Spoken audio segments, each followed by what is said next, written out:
Am I actually, wait, am I the oldest player in the field? I didn't think about it until now. Now dawns on Hikaru. It's like, I actually am, right? I never thought about that until now. Oh my gosh.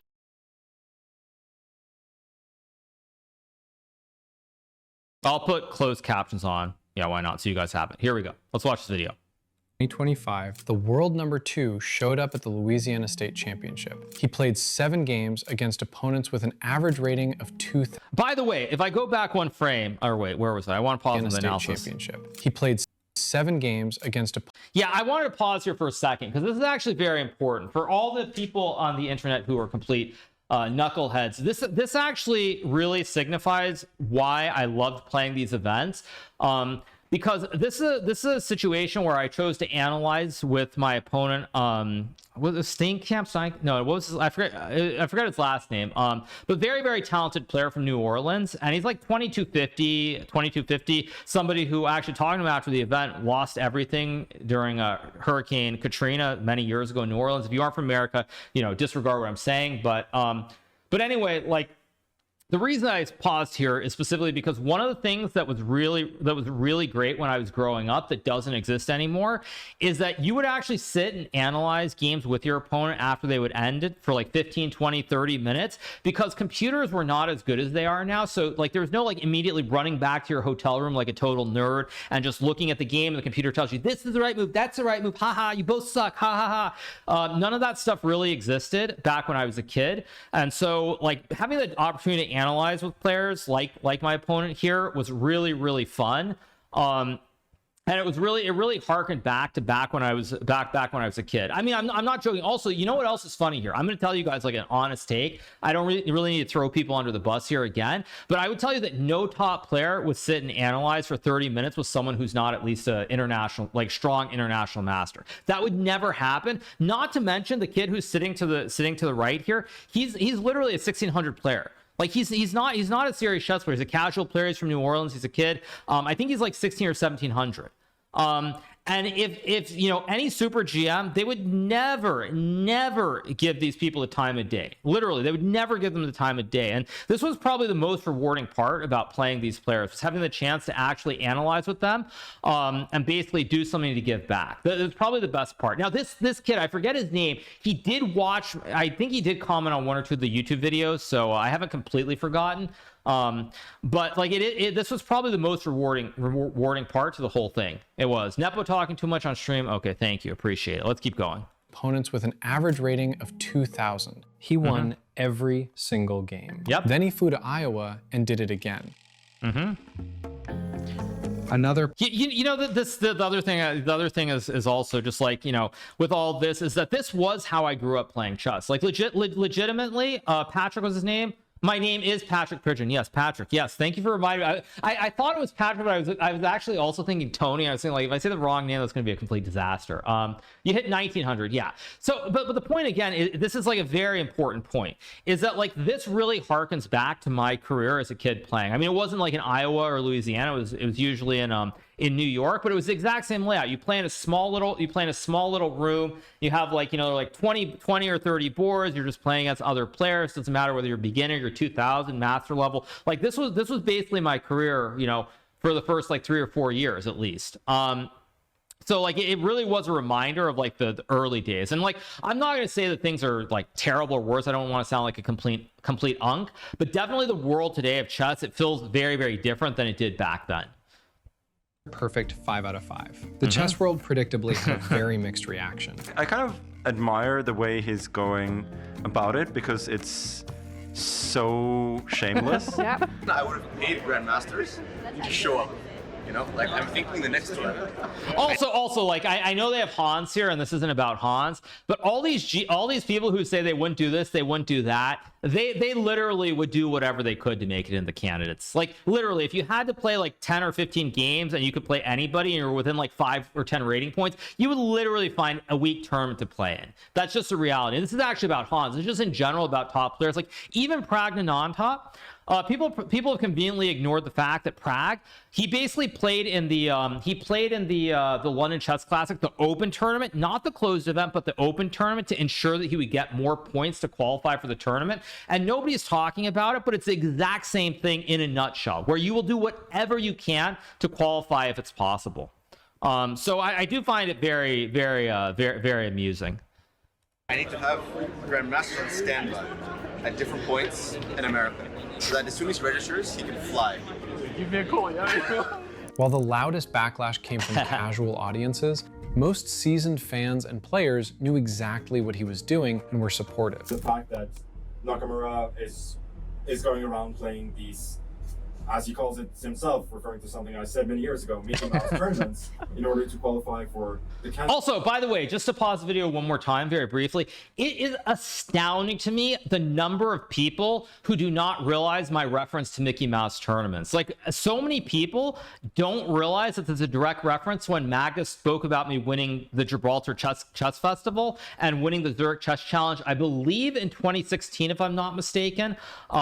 But like, it astounds me the amount of people who don't actually know the lore, that me using that phrase is directly because of Magnus basically, in a sense, insulting me over winning tournaments that actually were pretty strong and had like 26 to 2700 type GMs in it. So that's just a little bit of backstory there, because it's shocking to me how many people don't realize that. Candidates, in order to play the 40 games that are required by FIDE, I think that's absolutely. It's wild. It's insane. Why would you require somebody who's very clearly good enough to play the candidates? Why would you require him to play these tournaments, which he doesn't really have time for? Well, you want to have the best players in the candidates, and he's clearly one of them. You also want to have active players. Well, he may not play classical all the time, but he plays tournaments every single week online. His job is still, while he's streaming, his job is still playing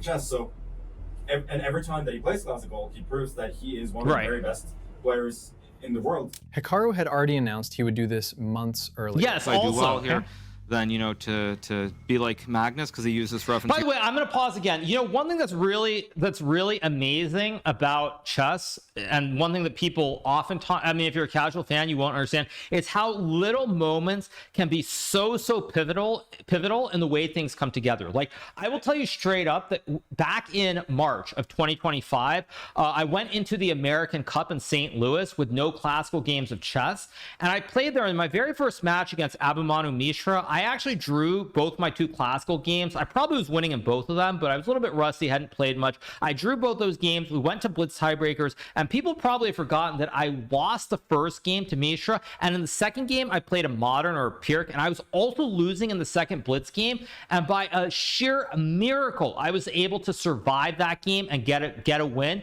because if I don't win that game, we're not in the situation. Literally, like, 20 seconds in that one moment, that one game in St. Louis, changed the course of history in a sense.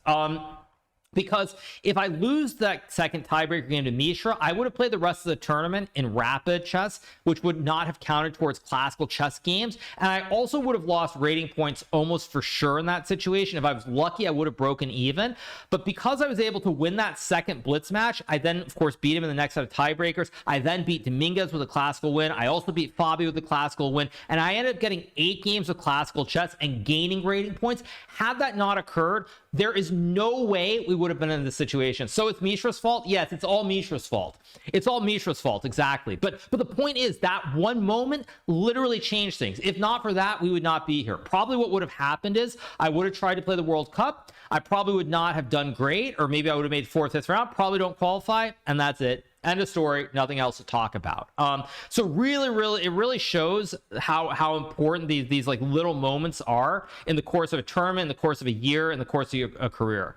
And then the other point that I would make is also, you know, I will tell you guys straight up that actually, I was already aware of the Louisiana State Chess Championship by the middle of Norway Chess. I was already aware of the tournament existing, and I will say that in the second half of the of Norway Chess, especially because I beat Fabi and Arjun was not gaining points, I actually did wind it down. Like, I intentionally did not try super hard to win, and specifically, if you look at my game against Arjun, where I had the white pieces in that, I think it was a Sicilian Khan or an Alpin, whatever it was. specifically that game, I ended up making a draw. If there was nothing, if the situation were different, I probably would have played on, and who knows, maybe I would have won, maybe I would have lost. But I actually started dialing it back towards the end of Norway chess because I already had this all in my head at that point. Let's keep going. Years ago, and he did it himself recently. I'll go find some Mickey Mouse tournaments and get the 40 games. And so he did. He ended the year with 2 more Mickey Mouse tournaments. Yep. One in Canada and the last one in Washington. And single-handedly triggered FIDE to change their rules. I played the 40 games. FIDE rules state you have to play 40 games of classical chess in order to qualify for the tournament. Did I play 40 games? Yes. Did I actually take my time to go play these tournaments? I did. I went and played these tournaments. I went and played in Prince Edward Island. And he isn't the first to take this route to the candidates either. But what makes Hikaru very unique is how openly he's done it, publicly criticizing FIDE, bluntly expressing his distaste for how the system is run. The people who are under this notion that like I was going to these tournaments like to farm rating points is completely wrong. I'm just trying to get my games in, nothing else. Like I just have to get to 40 games and I'm going to do it any way I can with the least possible risk. No doubt about it, the way that it was written, the way that it was structured, it's in case Magnus wakes up one day and decides that he doesn't hate FIDE and he's desperate to get the world championship crown again. At the end of the day, the reason also, you guys, I'm going to add something else too about this, which just to be clear, 100% it was done for Magnus. FIDE can try to pretend and say whatever they want, but if Magnus had done it that way, they would have been very, very happy if he qualified. But because it ended up being done by me and not by Magnus, they were very they were of course very unhappy. However, I am quite convinced that FIDE almost certainly will get rid of the rating spot going forward because now they created the other backdoor loophole for Magnus to qualify via the Total World Chess Championship. So I don't expect FIDE to have a rating spot because now they found another way for Magnus to get into the candidates if he really wants to play the tournament. The reason it's silly to do this and why they should have stricter regulations is because Magnus is not going to change his mind. Magnus absolutely hates FIDE. He blames the mill for leaking information being the reason why he gave up the world championship crown in 2022 when there were negotiations going on during the Madrid candidates. So Magnus will never come back. And then you compound that with issues like Gene-Gate in New York. There is 0.00 chance of Magnus changing his mind. 0% chance. They can enforce their rules, that's fine by me, and my response is that fine, then I'm out, like fuck you.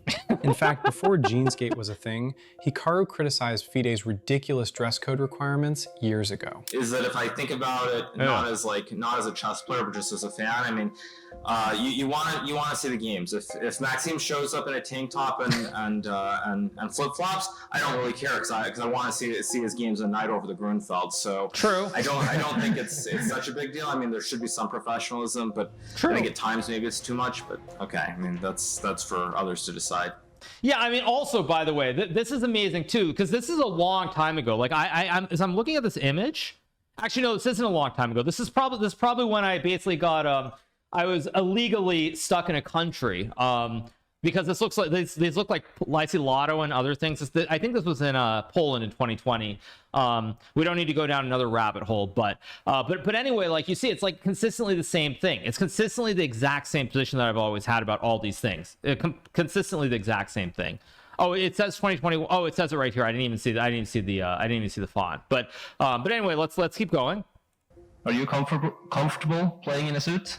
Yeah, I mean, I have to say that it's kind of weird for me because I didn't wear a suit for 2 years. Probably the last 2 years, wore shorts. I wore shorts and actually like sandals most of the time. None of this is ultimately really about the clothes. It's about power. Obviously, it's about power, and once you get it, power corrupts. When you're trying to go up the rankings, make a living, I mean, it's very, very brutal. It's very difficult, and I think that that is something that is generally lost. Like FIDE thinks you hold some tournament, you have a prize fund. Well, that's great. Yeah, it's going to benefit the top chess players, but it doesn't benefit the vast majority of the people who actually, frankly, need the help. I have literally that's also like actually this is important. I know, like, of course, I'm just agreeing with myself over and over again in a sense.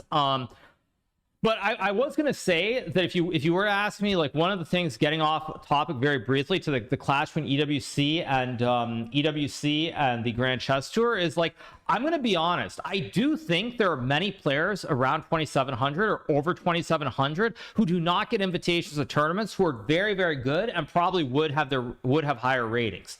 And I'm not referring to who people think I'm referring to, but I'm referring to other players, for example. Like, if I look at players like Bluebao, Sindarov, A Wonder Liang, for example. There are quite a few players where if they had opportunities to compete in tournaments, I think their ratings would be higher. I actually do believe that.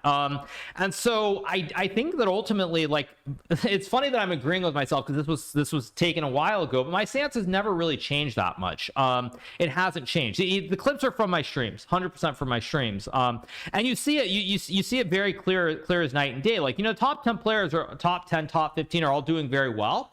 But anyone below that, unless you're from the right country, you are. Now, a player like Sindarov, who's from Uzbekistan, of course, there's a ton of support. But in general, if I look at a player like Matthias Bluebaum, who I think is blooming a little bit late, you could say, as a chess player, he's someone who right now literally has probably like doesn't make any money as a chess player. Like, he probably plays the German Bundesliga. I know he did well in the Grand Chess Tour, but legitimately probably does not like if nothing changes, he doesn't win the candidates, probably is going to be lucky if he makes like 50 grand a year playing tournaments, even though he's a 2,700 plus player and very, very strong. Anyway, let's keep going. They made it very, very clear that I earn a living from streaming. Streaming and content creation pays much better than chess. It is not my fault that pays better than chess. It is the fault of FIDE that they are unable to get sponsors and raise the profile of chess. Everybody talks about how so many people play chess. Something like 500 million people around the world globally play this great game that we all love. And yet FIDE is unable to get prize funds that are comparable to how much I earn as a streamer.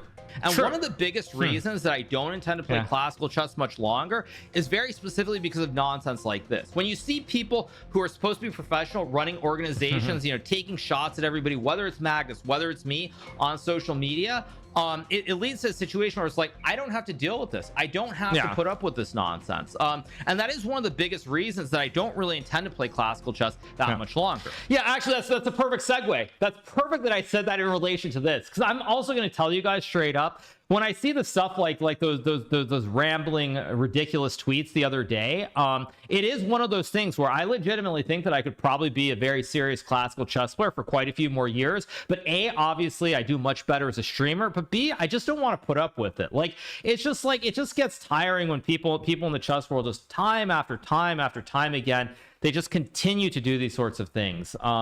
So it's all very, very disheartening.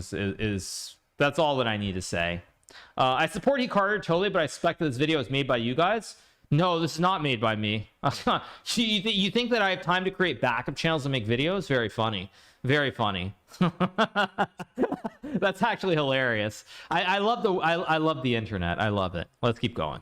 You're seeing players move further and further away to where FIDE is becoming less relevant, and I think that also scares them a lot as well. I think it does scare them quite a bit. The reality is, okay, now I am going to tell you guys this is the one hot take that I have in this video though, or on this video, which is different than what I said there, is I'm actually going to tell you guys that I think the world is shifting back in the other direction. I do not actually think that players are capable of organizing themselves in a way that is efficient, where they can make a positive change. So I think that currently FIDE has the upper hand again. And I say that specifically as it relates to the conflict between the Grand Chess Tour and Esports World Cup, because when you look at these two events that are conflicting, it's very clear to me that players are incapable of getting together, forming a union, and talking to all the organizers throughout the year. Instead of being able to, instead of doing this, it's like suddenly at the last minute, right when the date is announced, suddenly Maxime starts messaging everyone and trying to deal with the situation. But that's just not how it works. And I think when I look at this current conflict between those two events, to me, it's a very clear sign that at the present time, unless players are able to put aside their little slights or dislike of each other, we do live in a world where I believe that things are going to go back in the other direction. So let's keep going. Players like Magnus and Hikaru simply don't need FIDE as much as they need them. True. I personally play the tournaments that I enjoy. I think the whole discussion with FIDE back in the day, with them threatening players, trying to assert their rights in something they didn't have the right for, that whole discussion was stupid. But that's yeah, that's how it is at this point. FIDE, of course, said things about the players, and basically players were put in a situation where potentially you have to choose between playing the candidate cycle or playing in the freestyle world championship. There should be a world where players are able to play any events they want to, without having to worry about retribution. If Emil wants to say these things about you signed the 4-year contract or something, I mean, fine. Let him sue the players. Let him sue the players. Trying to copyright world championship, everything else. Let him try and sue the players. Let him ruin chess completely. Yeah, you know what's really sad about this is I believe this was the candidates 2024. Maybe it's in St. Louis. I don't know. Actually, I don't know where exactly this is from.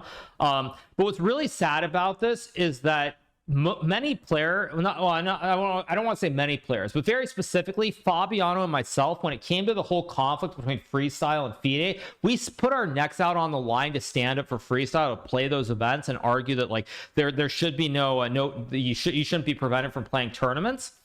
And what do we have now a year later is basically the whole freestyle tour completely collapsed. They raised a ton of money. They burned through all the money.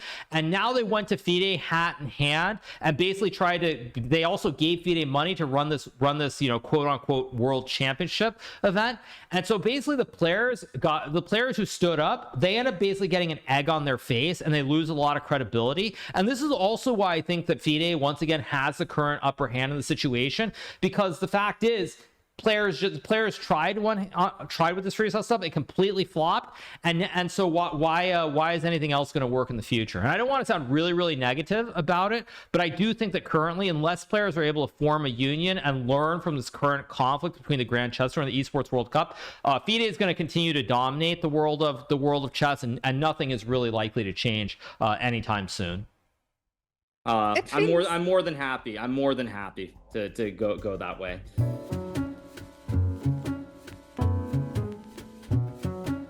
Hikaru's first candidate's appearance was in 2016, along with other new faces like Anish and Fabi. It wasn't his strongest showing. He finished terrible showing. His second candidates was in 2022, under very different circumstances. He was in a new phase of his career, coming off the online chess boom. It's funny, actually, wait, as I think about the candidates, am I the oldest player in the field? I didn't think about it until now. Now dawns on Hikaru. It's like, I actually am, right? I never thought about that until now. Oh my gosh, that's crazy. Yeah, it's actually kind of hard to watch this bit. I'm not gonna lie. It's hard to watch this bit just because when I look at this bit, obviously I see Daniel, but also when I see him here, like you can see, like he looks much healthier. Like his face doesn't look gaunt and drawn. Like it's actually very sad to watch this. I mean, it's not just Daniel there. It's that he looks like the young adult there, the person who has like a ton of life to him.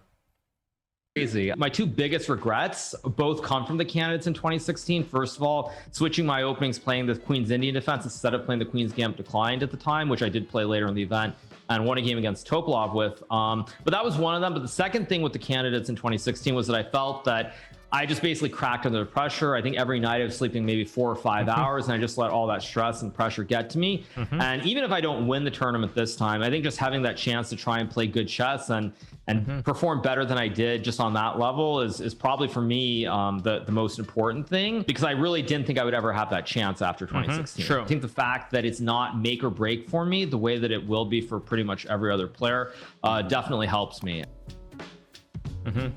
He finished middle of the pack, but the most notable difference was his mindset. He had less pressure on his shoulders because, after all, he was just a streamer who played some chess on the side. 2024 was his closest call yet. He finished second with half a point behind. In reality here, the person who did this video got it wrong, because 2022 was my closest call, because if I don't lose a ding, I would have played a match from that standpoint. Whereas in 2024, really the difference between me making it not is the final game. I just didn't get anything against Gukesh. So a little bit of a fact check here, but still, let's keep going.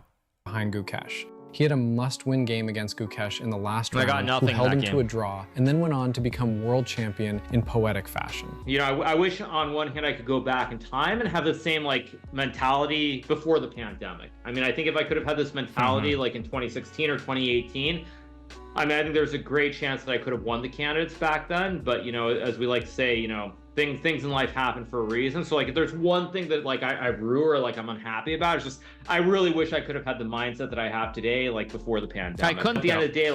But that's of course that's what's funny about life. Is there's so many things in life where it's like you wish you could go back with like whatever you know now or the mentality you have now, whatever it is, and somehow that's just not how life works. No, and for anybody who wants to be stupid, and I'm just going to use the word stupid and talk about the games against Vidit. If I had drawn Vidit in either the second round or I've drawn him much later, the whole tournament would have been completely different. Trying to say those games were the reason I didn't win the event is just like, I mean, as someone who's played professional tournaments, the whole tournament would have been completely different if not for that. So I always get annoyed when people try to say, oh, if you don't lose to 2 games of Vidit, you would have won the tournament. If I don't lose to Vidit in round 2, I actually don't think I beat Ali Reza in round 4, round 5, whatever round that was, because I was already on a minus score when I played him. I don't think I win that game if I'm not on a negative score there. So it's all just kind of like it's all kind of like easy to say after the fact, but I don't buy any of that. Now, the other thing that's interesting about this interview here is you'll see me. I was a little bit emotional when I did this interview. This is the candidates, I believe, 2024, because I actually did not expect to make it back to the candidates again. I thought that was it as far as the candidates goes for me. I did not expect to make it back. I thought that was it. Let's keep going. About it's just I really wish I could have had the mindset that I have today, like before the pandemic. At the end of the day, like no, I mean I give a lot of credit to Gukesh, a lot of credit. He played great chess. It wasn't meant to be, but again, I think to be in, you know, if you told me before the tournament that I would be in the running going into the final day with white and a must win in the final round, I would have told you that I'd be ecstatic with that possibility. I was thinking like, you know, if I could go back in time and tell myself 16 years ago that I'd be here today, I'd be like, no chance. Yeah. No chance. Do you think if you... I mean, I think also the reason I never could have had that mindset when I was younger is because as a pro chess player, the stress you have to deal with making a living is very different. And obviously in Europe, it's a little bit easier than it is here in America, especially because you get things like healthcare and other stuff. But the reason I never could have had that mindset was because I had to make a living. There's always pressure to keep your rating, continuing to get these invites to these Grand Chess Tour tournaments. If you don't do that, then like that's it. That's it. Like you're never going to be able to make like, you know, 200-300 grand a year unless you get those invitations. That's it. That's all there is to it. Focused on just classical chess that you would become world champion. In the current environment, yes. If I look at my career as a chess player, what haven't I done? I've won super tournaments. I've won the... Sorry, I just saw a comment in chat, so I'll pause one more time. But when you guys won the Olympiad, each player got $300K from the American government. No, you guys, we did not go to the White House. We got a check from the United States Chess Federation for $4,000. For winning the gold medal, we got a check for $4,000. Thank you, you guys. Thank you. I know that was a bait on purpose to get me to say it, but yeah, thank you. U.S. Championship. I haven't gotten to a World Championship match, and just thinking about the implications of how that would change things, it became too much. It became way too much in 2016 for me to handle. And even coming into this tournament, I had a feeling that this is most likely the last time I'm going to be playing classical tournament here, and also, if I don't qualify for the candidates, very likely the last time that I play a top-level game against this sort of caliber of competition. Ultimately, I want to make the candidates one last time, so I mean, it wasn't the moment to go for more. I love classical chess overall. I mean, it's for me, it's not a matter of like the accomplishments. Obviously, I'm not Magnus. I haven't won the World Championship. And I do like playing, but the reality is for me, as I get a little bit older, it becomes a big struggle. For me, like when I look at like content creation, it's far less stressful than playing a tournament like this, and the rewards are also better. So it's pretty much a no-brainer for me. This will be Hikaru's 4th candidate, making him the 2nd most experienced player in the field, in particular in this competition. Hikaru has an insane track record against this field. I've already rattled off a few of these. He's 13-9 against FIDE, including a recent winning streak of some 6 games. He's 4-0 against Prague, he's 2-0 against Yesipenko, and he's 5-2 against Giri. 2 years in a row, Hikaru was a game away from being the candidates champion. In fact, the last 2 candidates, he did better than FIDE. So to me, you have to put him as a clear contender for a 1st or 2nd place finish. Most chess pundits would easily put Hikaru as one of the favorites to win this year. And if he does, he would also be the favorite against Gukesh, given the world champion's recent form. As much as he says he doesn't care, I literally don't care, you guys. I literally don't care. I literally don't care. I literally don't care. Do not believe him. He does care a lot. So if he Incorrect. finally does. Unfortunately for this guy, I'm loving this video until this final bit when he says this. It's not about caring. It's if I play good chess and I have a chance, yeah, I want to win. But acting like I care a lot. I mean, I'm gonna tell you guys that I haven't even done a training camp yet for the candidates. So like, I mean, I'm gonna look to play good chess. But anybody who's stupid enough to believe that like to me it's like the end of the world or anything, that's it. Yeah, actually, that's true. Actually, what Wandering Bishop says is very important. What I care about is I care about playing well. So, like, for example, if you look at today's game, the game that I lost to Rudik Mkhitaryan in Title Tuesday, you'll notice that I wasn't super upset about the result because I got a good position. I didn't convert the good position, but I got a good position. But if you play terribly and you just lose games, like of course you're gonna be unhappy. But that's an important distinction. Please take it seriously. Yes. Does win the whole damn thing. That would be one of the wildest narrative arcs in chess history. You'd have a speed chess grinding, Twitch streaming, meme posting, pineapple shirt wearing grandmaster becoming classical world champion. Hikaru is the polarizing figure that he is because he's so outspoken. He's not shy about what he thinks. He publicly feuds with... Also, you know what else is important to note about this, about saying what I think? Like, I'm in a position where I can do that because I've basically beaten the game. Most chess players do not have the luxury of being able to speak out, because the problem is when you're reliant on a system which is based upon invitations to tournaments, you basically have to be nice to people to where they want to reinvite you. You can't say things that might anger the powers that be, because then they can be like, no, we're not going to invite you, and then you're kind of screwed and you don't actually make enough money to live. So that is a very important distinction, is that, like, I am in a position where I can do that because I make my living from content creation and streaming. I mean, content creation is the same thing, but I think you guys get the point. But because I'm not beholden to any of these groups, I don't have to basically toe the party line and be like, yeah, everything's good. Like, I don't have to do that. That's like the meme where you have the face and it's like you're happy, and then you're wearing the mask, it's happy, and then you're like, ugh, you're really angry. So that is very important to note. I think that's also why a lot of players don't actually speak up more on issues. It's specifically because it's very important to get those invitations. So let's keep going. With the governing body that literally runs world championships. He also is one of the pioneers of showing the future generation that chess players do have personalities. And as a fan, it would be incredible to watch him get that last missing trophy in his cabinet. Big shout. You know what I wish they'd shown was not this picture. You know what I wish they would show somewhere is they would find that picture from the candidates where you see Gukesh winning and you see Gukesh happy, you see me and I'm not like frowning, and then you see Nepo who's like boiling mad. I really wish someone would put that in a video just to like really encapsulate the world that I live in. I actually really wish they would use that instead of this picture, because that kind of, I think, encapsulates everything in like a picture. Thank you to Mendiad for the gifted subs, by the way. All right, do we have more on this? And it would be incredible to watch him get that last missing trophy in his cabinet. Big shout out to you guys, the fans at home. The support, the love that I felt over the last 2 months playing these tournaments, both here in America and also in Canada, it really does make me feel like what I'm doing makes a difference and means a lot to so many people. So I do want to say thank you. Also, on a personal note, in a way, I wouldn't say it's a farewell, but this feels really, really nostalgic, returning to my roots, playing these open tournaments in these small ballrooms across America. You know, it's been 30 years since my chess career began in earnest, but it very much was a reminder of the early days and why I originally fell in love with chess. But it's been an incredible run. I've had a great time doing it. Big shout out again to all the fans. You guys have made it worth it. Do you think you'll ever be world chess champion? Yeah, I mean, that's kind of the thing. At the end of the day, what's it all worth? And you know, I would also say... Oh wow, I forgot. Never mind. 1 second. One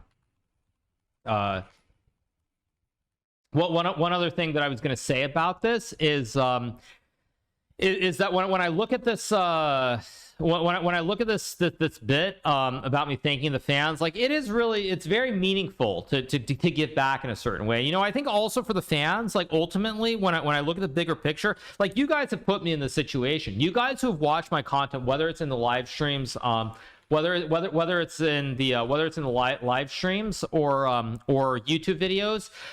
You guys who have watched have made all of this completely possible. Like, it's all because of you guys that I'm in this position. And then also not to be really not to sound like I'm going really soft, but as someone who obviously had a son very recently, and I get to go upstairs and play with him, as soon as the stream ends.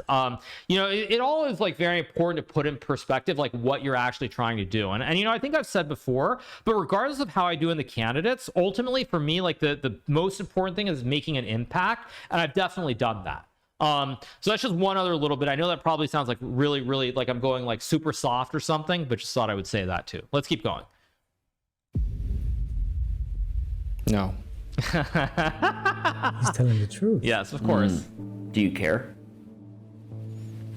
No. It's like 25-75. He's also telling the truth. Hikaru, thanks for the yeah, streams. I mean, it's like kind of, but not really. Like kind of, but not really. That's what I would say.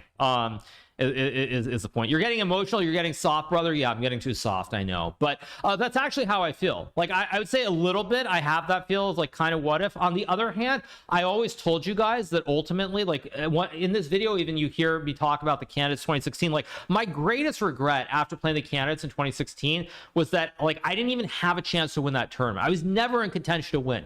When I look at the candidates in 2022 and 2024, like I was there. It didn't go my way, obviously. I couldn't be catch in the final game, and I had the mishap against Ding, but I was right there. Like it came down to a couple moves in the final game, and that was the difference between making the match and not making it, and that really eliminated all the that really eliminated all of like the regrets that I had from the 2016 tournament. So like that's why at this point for me it's all gravy. It's all like gravy. It's all gravy on top of everything else. And if it happens, that's great. If it doesn't, it doesn't. Like my life won't change at all in any way, shape, or form. Other than I guess I'll have like an extra $1 million, but what am I going to do? Go buy more biotech stocks with it before the buyout? We'll see. Let's keep going. I have learned so much from watching. I am currently sitting and watching you while soaking my nuts in water. Will this improve the flavor? That was good. That's good. That's a good clip. That's a good clip to end the video. This was a very good video. And by the way, like I see this was by somebody with this guy only has 1.86K subscribers. But yeah, definitely check out this channel. Check Break. This is a really well done video. Really well done. Actually, like really well done video.